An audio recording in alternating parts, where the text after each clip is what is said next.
তখন আমি আগে গেছি। আর অপর্ণা আমার ওয়াইফের লোকে চাকরি করতো ও আচ্ছা আচ্ছা। হলিক্রস কলেজে।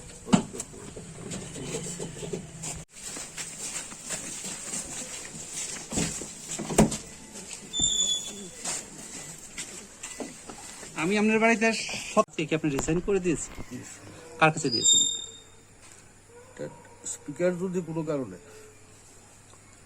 রিজাইন করে তাহলে ডেপুটি স্পিকারের কাছে করতে হয়, এটাই নিয়ম। এবং বিধানসভার যে নিয়ম বিধিটা আছে এই নিয়ম বিধি মেনে এইটা করা হয়েছে। বিজেপিতে তো রয়ে গেছে। হ্যাঁ হ্যাঁ অবশ্যই। এবং তো এমএলএ থেকে রিজাইন করিনি বা বিজেপি দলের সদস্য পদ থেকে রিজাইন করিনি। তো বেশ কিছু কথা শোনা যাচ্ছে যে আপনাকে চাপ দেওয়া হয়েছে, সেই বিষয়ে না তো, বরং আমি চাপ সৃষ্টি করেছি আমাকে ছেড়ে দেওয়ার জন্য। আমাকে ছেড়ে দিন, আমি ভিতরে গিয়ে কাজ করলে অনেক অনেক বেশি কাজ করতে পারবো। আর আসলে দূর দূরান্তে যে লোকগুলো আছে তাদের মধ্যে এসসি অংশের মানুষ খুব বেশি। ভাবলাম যে তাদের সাথে পরিচয় হবে, কথাবার্তা হবে, আগেরও পরিচয় আছে, এই সোর্সে সংগঠনের কাজটা আমি এগিয়ে নিয়ে যেতে পারবো।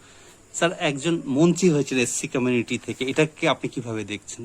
কালকে এটা তো আসলে ত্রিপুরা রাজ্যে নয়, শুধু সারা পৃথিবী জুড়াই একটা সম্প্রদায়গত একটা এবং জাতিগত একটা থাকে, আকর্ষণ থাকে। আমার লোক কোথায়, আমার লোক কোথায়।